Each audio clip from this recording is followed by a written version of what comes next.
3 days before Thanksgiving, on Monday evening, my sister told me I wasn't welcome at her table. The text came in at 6:42 p.m., just as I was shutting down my laptop in my Boston apartment. I almost ignored it. Heather and I hadn't spoken much since September, and when we did, it was usually about money. This year, she wrote, "It's better if you don't come. It's my house, my rules." I read it twice, then a third time. Not, "We need space," not, "Let's talk." Just a line drawn across the family table like a border. I stood there in my kitchen, the hum of the refrigerator louder than it should have been, and pictured the dining room in Naperville. The long oak table, the new brass chandelier, the pale gray walls I had helped pick out over video calls when Heather said she was finally making the place feel like home. I paid for that room, not as a gift, not as charity, as a quiet solution to a problem no one else wanted to face. My name is Claire Whitman.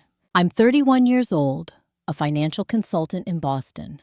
I spend my days helping small businesses survive mistakes before they become disasters.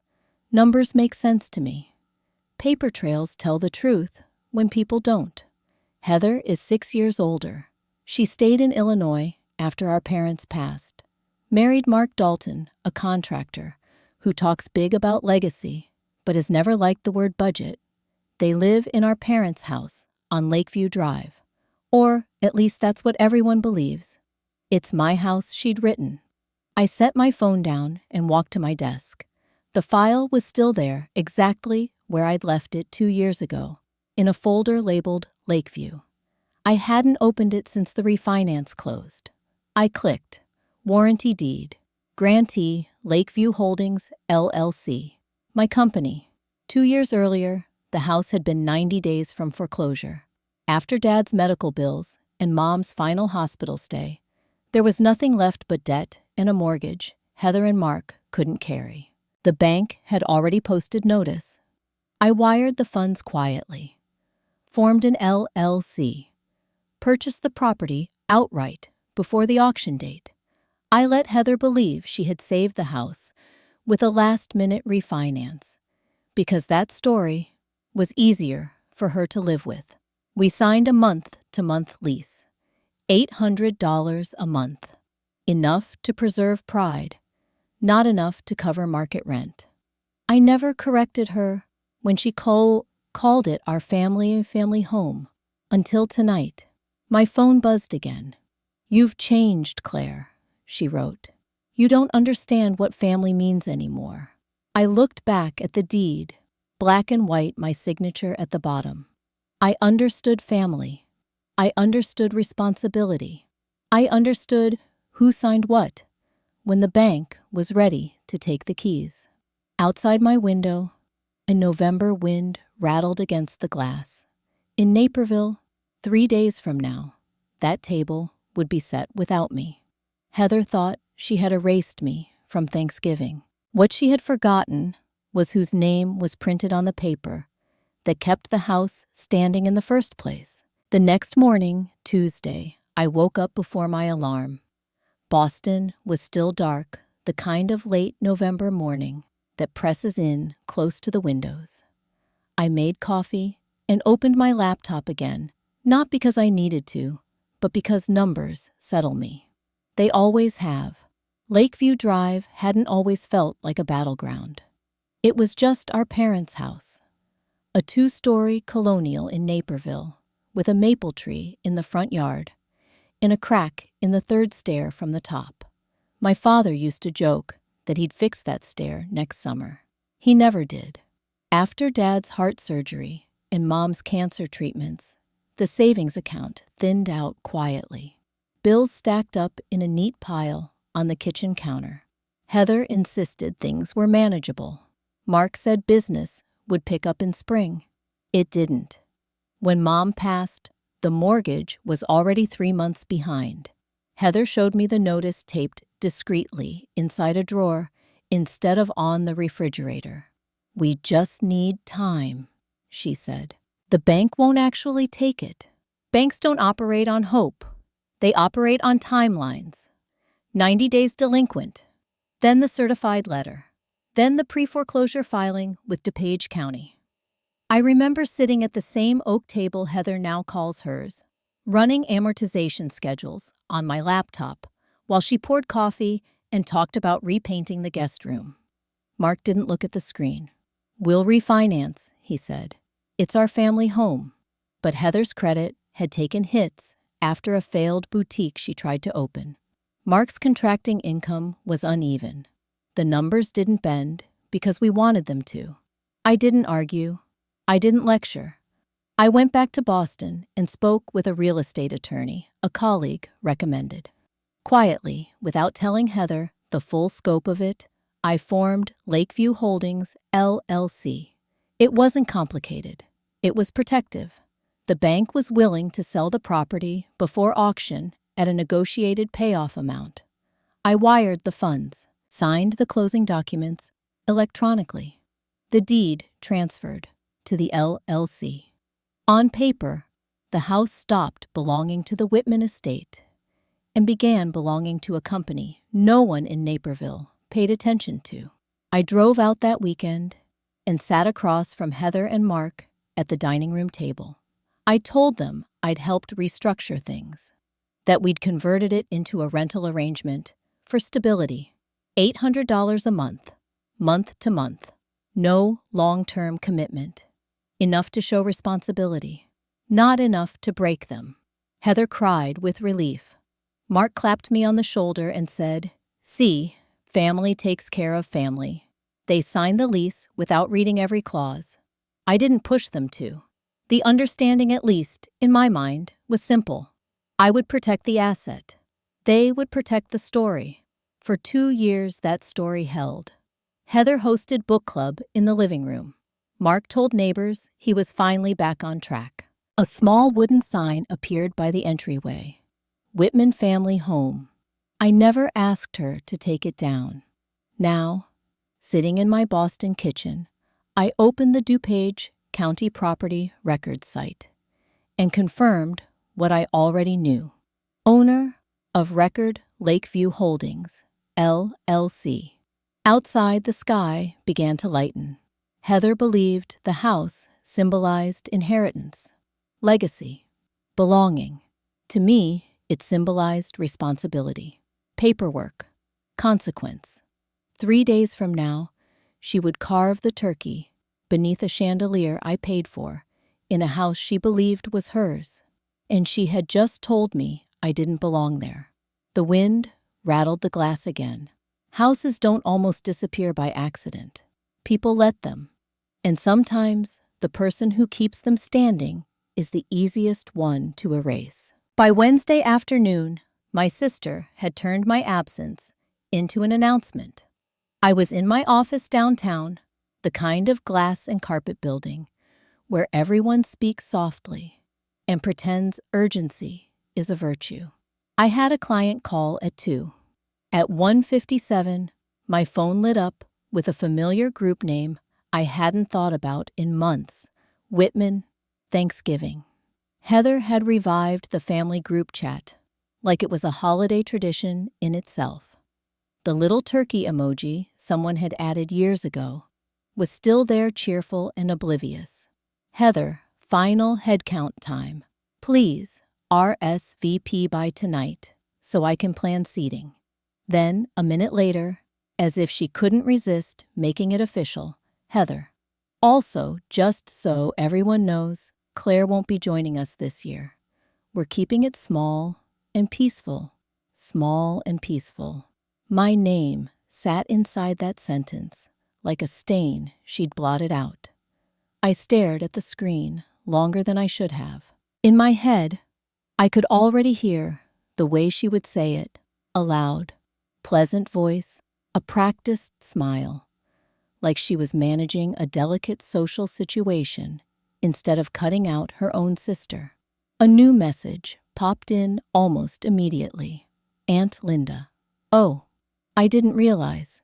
Is everything okay? Linda Whitman, our mother's younger sister, was the one person in the family who still asked questions instead of choosing sides. She lived outside Rockford and had a way of sounding concerned without sounding dramatic. When Mom was sick, Linda was the one who brought casseroles and didn't keep score. Heather responded with speed that told me she'd been waiting for the opening. Heather, it's fine. Claire's been distant. She's busy with her Boston life.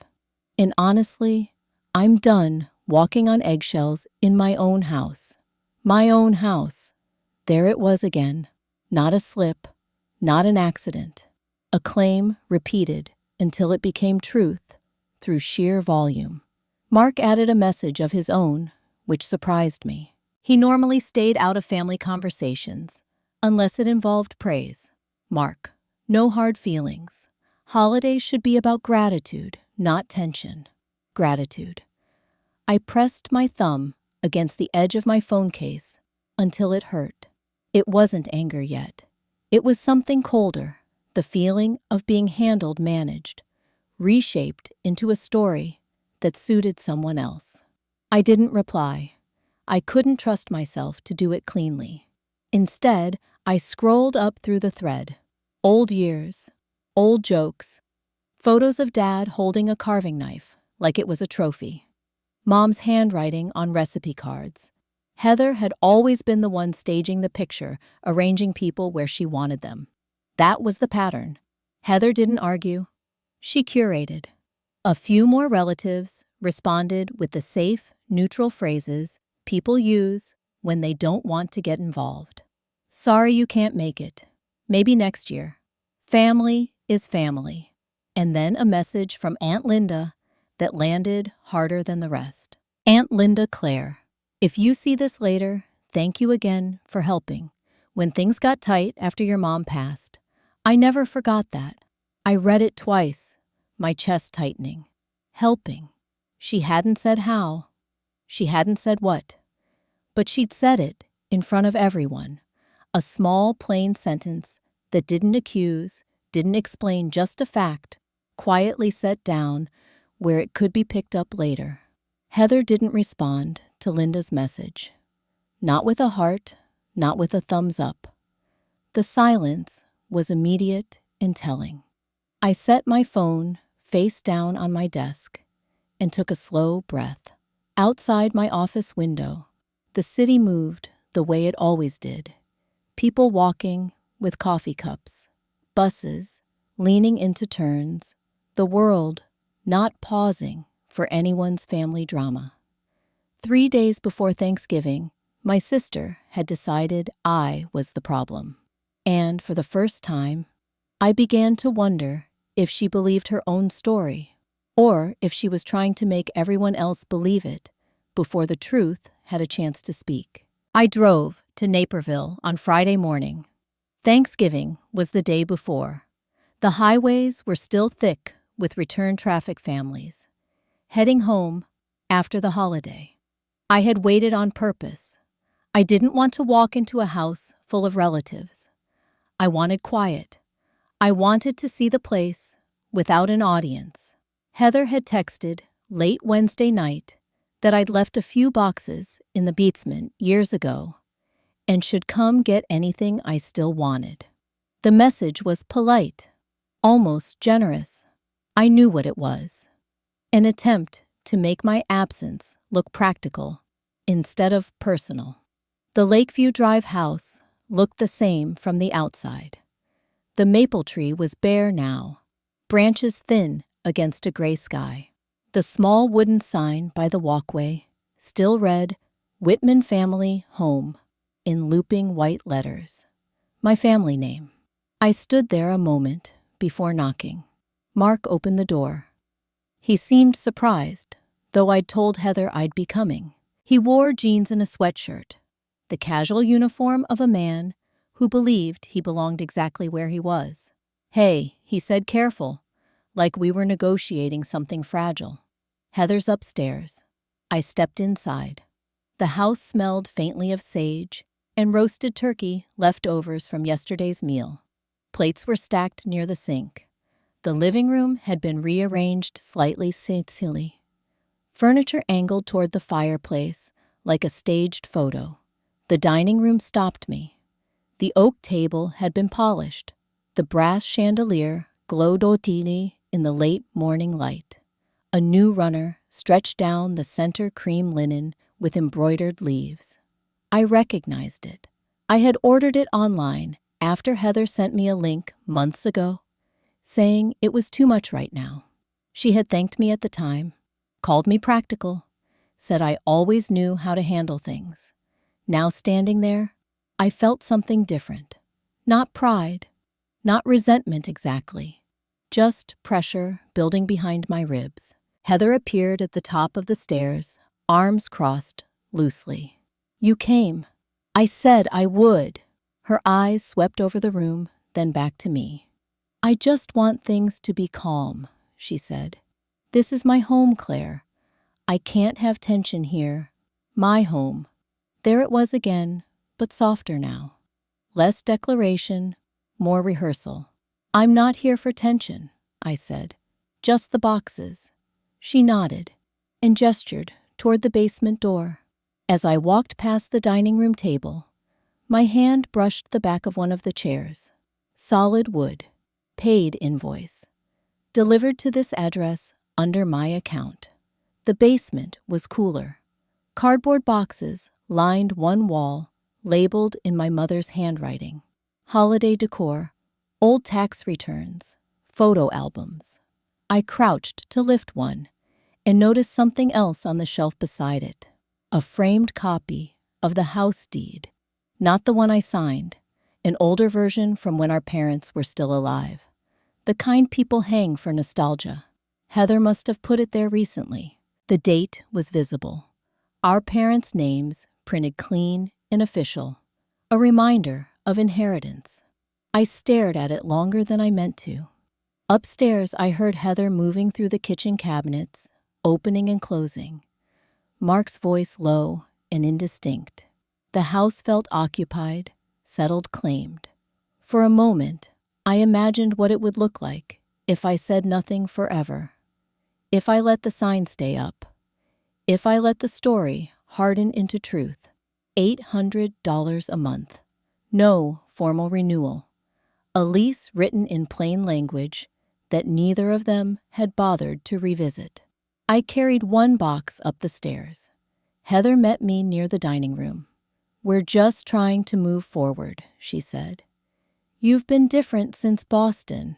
Since everything. Since I paid the bank." I nodded because arguing would have been easy, and easy would have been loud.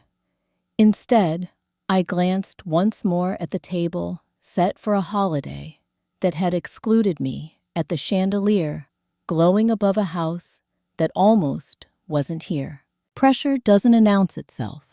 It accumulates. And in that dining room, beneath my own family name, carved into wood and memory, I felt the first real shift from hurt to something steadier. Not anger, assessment. On Monday morning, I called in sick for the first time in 3 years. Not because I was ill, because my hands wouldn't stop shaking. Thanksgiving had been 4 days ago. The weekend had passed in a haze of normal life, pretending nothing had shifted. I answered client emails. I paid bills. I folded laundry like it mattered. But every quiet moment kept pulling me back to the same image, my sister standing under that brass chandelier, saying my home like it was a settled fact. I sat at my kitchen table in Boston with a mug of coffee going cold and opened the folder I kept in the bottom drawer of my filing cabinet. It wasn't sentimental. It wasn't dramatic. It was the place I kept papers I couldn't afford to lose. Inside were the documents from the year my mother died, probate letters, estate accounting, and the one thing I never looked at, unless I had to, the closing packet from Lakeview Drive. I hadn't bought that house because I wanted leverage. I'd bought it because the bank was coming. After my mom passed, The truth came out in quiet fragments. Our parents had refinanced more than once. There were medical bills they hid. There was a home equity line that never got paid down. Heather had been living there by then, helping out, which mostly meant keeping the lights on and acting like the house belonged to her by proximity. When the foreclosure notice arrived, it didn't go to Heather. It came to me. I had the stable income. I had the clean credit. I was the one the bank expected to respond. I did. I formed Lakeview Holdings, LLC, on the advice of my attorney, not to play games, but to separate the property from my personal life in case something went wrong. I signed. I paid. I saved the house. Then I did what I'd always done, kept the peace. I let Heather stay. I let Mark move in. I wrote a simple lease. $800 a month, enough to cover taxes, insurance, and maintenance. No drama, no speeches. I told myself it was family. I told myself quiet generosity was a kind of love. Now, with the folder open in front of me, I flipped through the pages until I found what I needed. The deed. There it was, in clean print, the kind of legal language that doesn't care about feelings or family stories. Lakeview Drive, the parcel number, the county stamp, and beneath it, in black and white, the owner, Lakeview Holdings LLC. My signature. Not Heather's, not Mark's, mine. I set the papers down and stared at them until my eyes blurred. Not because I was shocked, I knew what I had done. Because I finally understood what I had allowed. Heather hadn't just uninvited me from Thanksgiving. She had tried to rewrite my role in the only place that still held my mother's handwriting in the kitchen drawer. She had used my silence as proof that she could keep taking. My phone buzzed once, then again. A text from Heather. Heather, Mark said you stopped by Friday. Next time, please coordinate. We have a lot going on. Also, I need you to forward the property tax statement if it went to your address again. It's annoying. Annoying. Like the house was a package that kept getting delivered to the wrong person. I felt something in me go still. Not numb, clear. That was the moment. The internal line I hadn't known I was capable of drawing. I opened a new email. I typed my attorney's name into the search bar and watched it autofill. My cursor hovered over the subject line. Then I wrote 4 words that changed the rest of the year. Notice of lease termination. I didn't send it yet. Not that second. But the decision had already happened. And I knew with a calm that scared me that I wasn't going back to being quiet. 3 days later, on Thursday morning, I stood across the street from Lakeview Drive and watched a man in a dark overcoat walk up my sister's front steps. It was just after 9. The air had that sharp Midwest cold that makes breath visible. Cars lined both sides of the street. Thanksgiving had drawn everyone in early this year. Aunt Linda's sedan, a pickup I recognized as Mark's brother's, even a minivan with out-of-state plates. Through the dining room window, I could see the chandelier lit, the oak table set again, white plates, folded napkins, the runner I'd ordered last spring. The process server paused at the door, checked the address on the envelope, and rang the bell. I didn't go inside. I had made that decision carefully. This wasn't about spectacle. It was about timing. Mark opened the door. I couldn't hear his first words, but I saw the polite confusion. Then the shift, when he understood. The man handed him the envelope and stepped back. Mark looked down at the return address, then back inside the house. A few seconds later, Heather appeared behind him. Even from the street, I recognized the way she squared her shoulders when she felt challenged. She took the envelope from Mark's hand like it was something offensive. The server spoke briefly, nodded, and left. Heather tore it open on the porch. I watched her eyes move. Once, twice, then stop. Inside that envelope was not an eviction notice. Not yet. It was a formal notice of ownership disclosure and lease compliance review, drafted by my attorney in Chicago and delivered in accordance with Illinois law. Calm language, clear references, copies of the recorded deed attached, a reminder of the month-to-month lease terms, a correction regarding public misrepresentation of ownership. Nothing aggressive, nothing emotional, just black and white. Heather stepped back into the house without looking up. Mark stayed frozen on the porch for another moment, as if he expected someone to jump out and yell that it was a mistake. I crossed the street then. The front door was still open. Voices had begun to rise, not screaming, but sharper than holiday conversation. When I stepped inside, Aunt Linda was standing near the kitchen island, holding a casserole dish mid-air, like she had forgotten where to set it. She saw me first. "Claire," she said quietly. Heather turned. "You did this?" she asked. Her voice wasn't loud. It was tight. "I corrected the record," I said. Mark was holding the papers now. He flipped through the attached copy of the deed, his brow tightening as he found the page with the county stamp.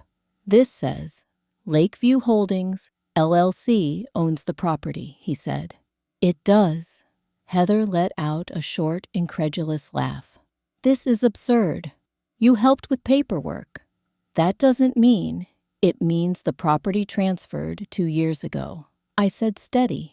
"You signed a lease." The word lease seemed to land heavier than anything else. Aunt Linda set the casserole down slowly. "No one's being thrown out today," I added. "That's not what this is." That part was true. The notice wasn't a termination. It was a line drawn in daylight, a formal acknowledgement that the story had changed. Heather's face flushed. "You're humiliating me," she said. "On Thanksgiving. You uninvited me from this house," I replied. "I'm clarifying who decides that." Mark looked between us, calculation replacing denial. "What happens now?" he asked. I met his eyes. "Now," I said, "we follow the agreement." The chandelier hummed faintly above us. The table was still set, the turkey still warm in the oven. But something in that room had shifted. For the first time in 2 years, the house no longer felt like a story being performed. It felt like a contract. Thanksgiving dinner did not end when the turkey was carved. It stretched into the afternoon like a storm that refused to move on. Heather insisted everyone sit. "We're not ruining the holiday," she said, her voice bright in a way that felt forced. Plates were passed, gravy poured. The chandelier glowed above us like nothing had changed. But the envelope sat on the sideboard.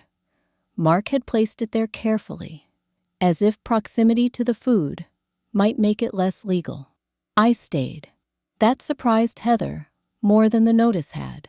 Aunt Linda took the chair across from me. She didn't look at Heather. She looked at me the way she had when Mom was in hospice, steady measuring. Halfway through the meal, Heather couldn't hold it in anymore. "This is ridiculous," she said, setting her fork down. "Claire helped with paperwork. That doesn't make her the owner of our parents' home." The word owner echoed in the room. Mark cleared his throat. "The deed copy says otherwise." "It says an LLC," Heather snapped. "That's a technicality." "It's not a technicality," I said. I didn't raise my voice.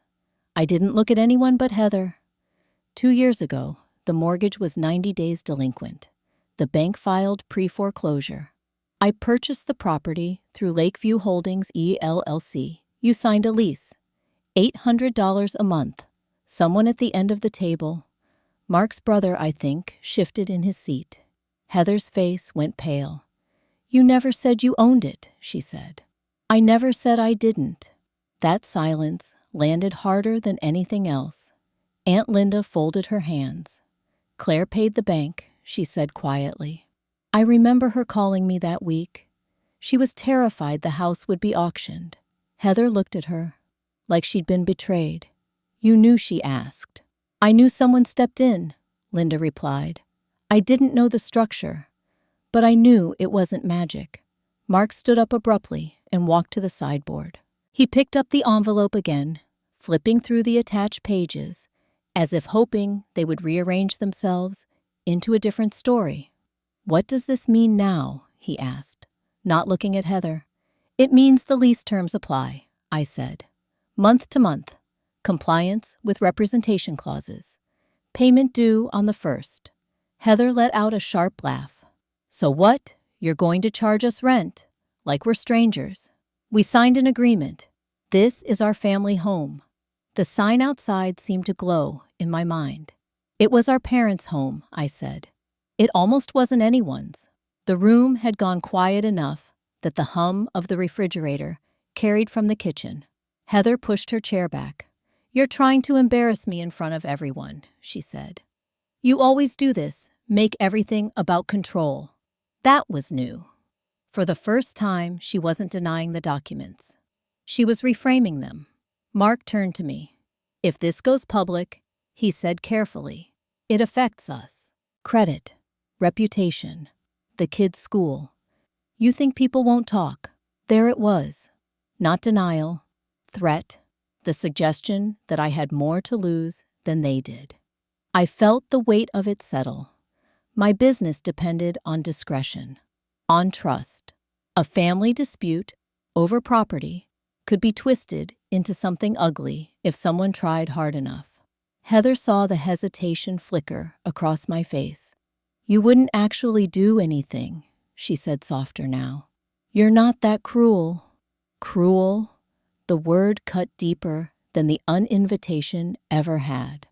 I looked around the table at the relatives who had watched my mother decline in that same dining room at the chandelier I had paid to rewire at the oak table, polished for a story that wasn't true.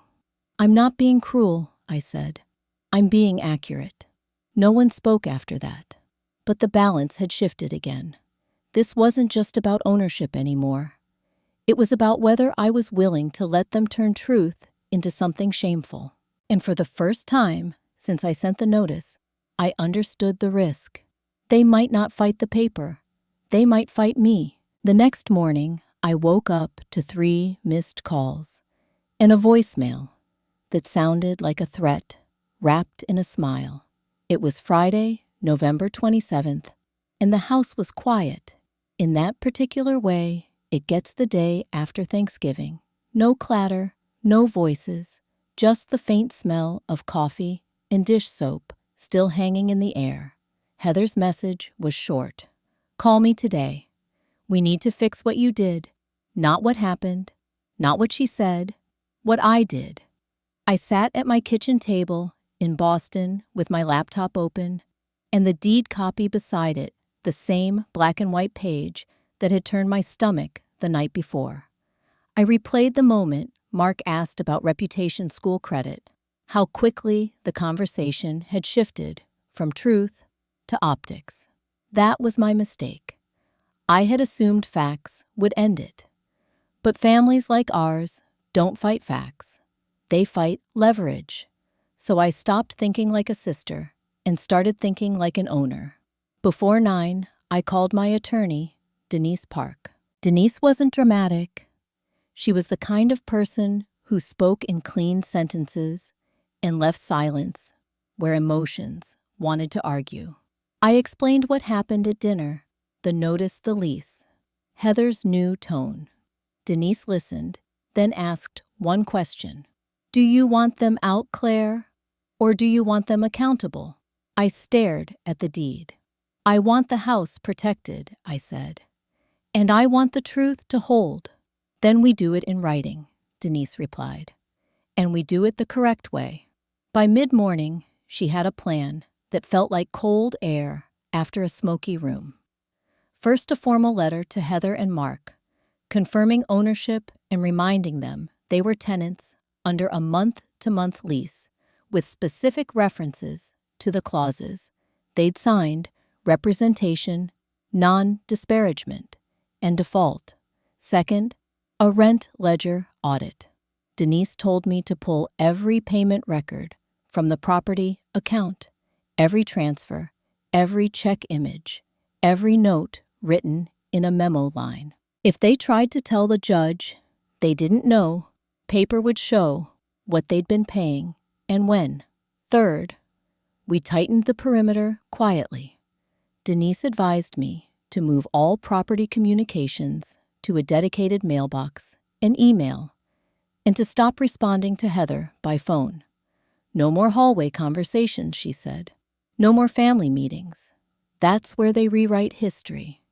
Then she paused. There's one more thing, Denise added.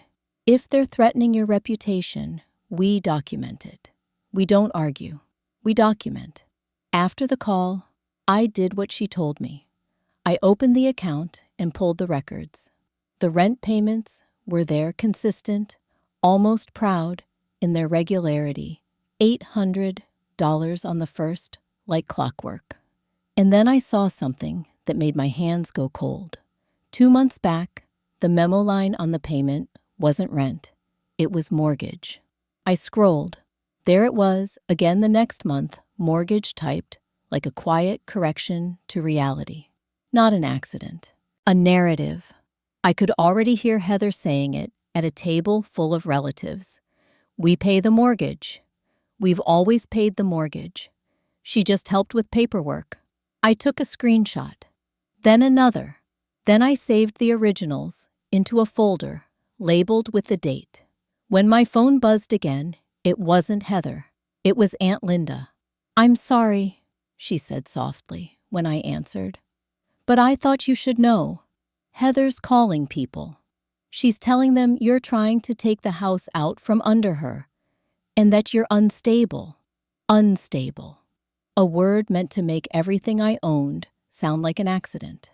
I looked at the deed on my table, then at the screenshot sitting neatly in a folder. Denise was right. Facts don't end it. Systems do. And now I finally understood what Heather was planning. She wasn't trying to win the house. She was trying to win the story. Monday morning came like a switch flipping. It was Monday, November 30th, the first real business day after Thanksgiving weekend, and the world outside my kitchen finally sounded normal again. Trash trucks, commuters, a neighbor's dog barking like nothing had happened. But my phone told the truth. 9 missed calls from Heather, 4 from Mark, 1 from a number I didn't recognize, which turned out to be their pastor, when he left a voicemail asking if I could show grace before things go too far. Grace, before things go too far. As if they weren't the ones who'd already dragged my name through the family, like it was something sticky on the bottom of a shoe. I didn't call anyone back. I forwarded the voicemails to Denise. I emailed her the screenshots of the mortgage memo lines. Then I watched her response pop up in my inbox 10 minutes later. Good. Now we move. At 9:30, Denise filed a formal notice of breach and a demand letter delivered by certified mail and email. It didn't accuse. It didn't argue. It simply stated, you are tenants. You are in default. You have been misrepresenting payments and attempting to interfere with the owner's rights. You are to cease contact outside written channels. Then she did the part that made my stomach tighten. She scheduled a process server for that afternoon, not to be dramatic, not to humiliate them, to make it real. By noon, Aunt Linda called again, whispering like she was afraid her own walls would repeat it. They're telling people you're trying to evict them right before Christmas, she said. Heather's saying you've lost it. She's asking if anyone has a copy of your dad's old will, my father's will. That was new. They weren't just fighting for the house anymore. They were preparing to rewrite the entire family history around it. I looked at the deed, the black letters that didn't care about anyone's feelings, and felt something in me settle. Not relief, not peace, clarity. At 2:15, Denise called. "Server's on the way," she said. "Just so you're not surprised by the fallout." I wasn't surprised. I was tired. At 3:30, Heather finally texted me something other than demands. "You're really doing this, after everything Mom and Dad did for you."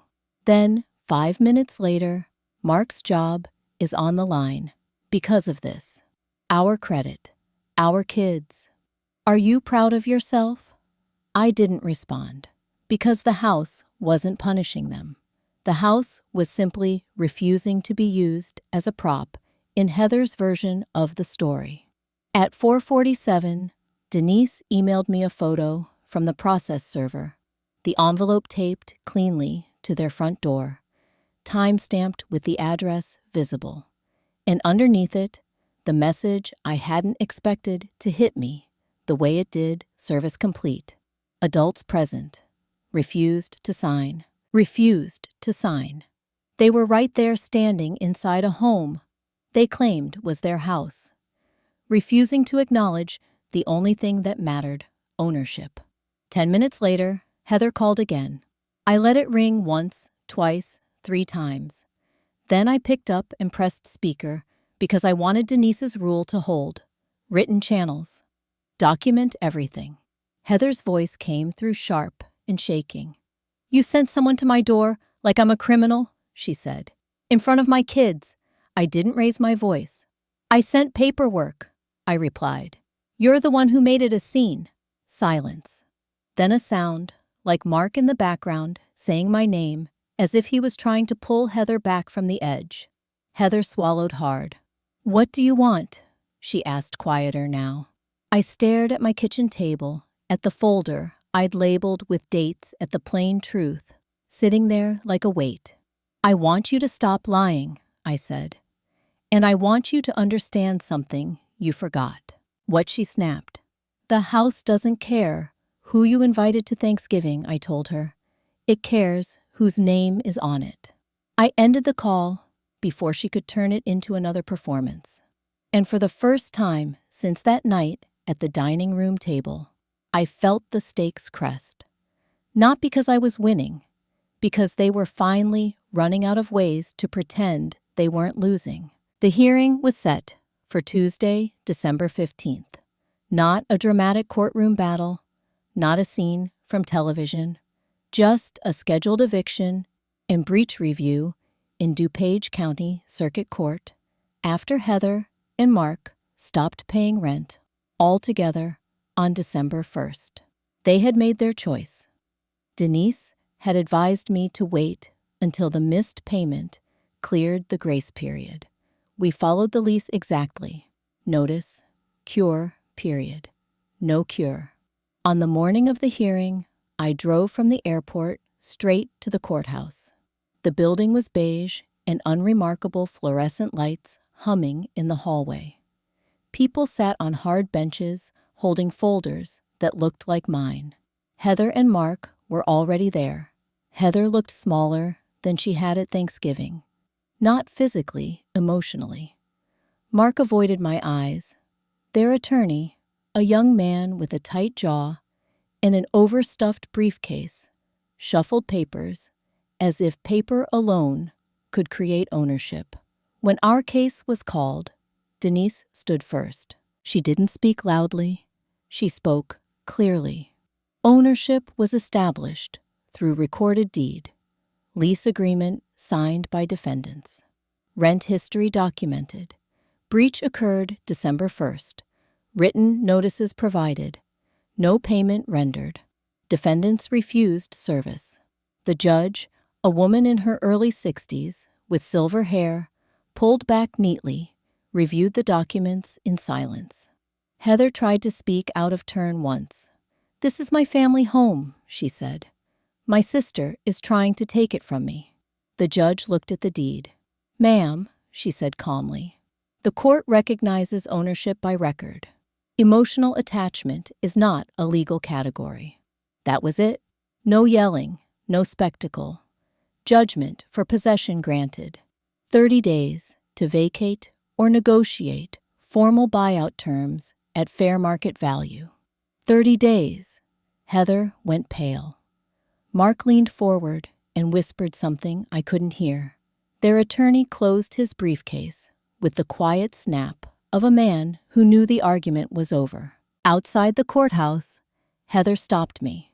"You're really going to do this?" she asked. Her voice didn't hold accusation this time. It held fear. "I already did," I said gently. 2 years ago. She looked at me differently then.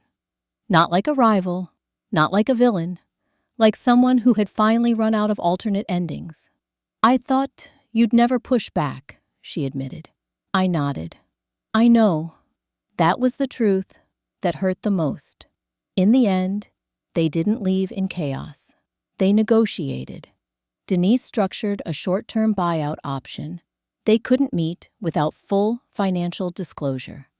They chose to move instead. By January, the house on Lakeview Drive was quiet again. I stood in the dining room one afternoon after the movers finished. The chandelier hummed softly. The oak table sat bare. The wooden sign near the walkway had been taken down. The nail hole remained. I didn't put my name up. Instead, I listed the property for sale in early spring. Not because I needed the money, because I needed the ending.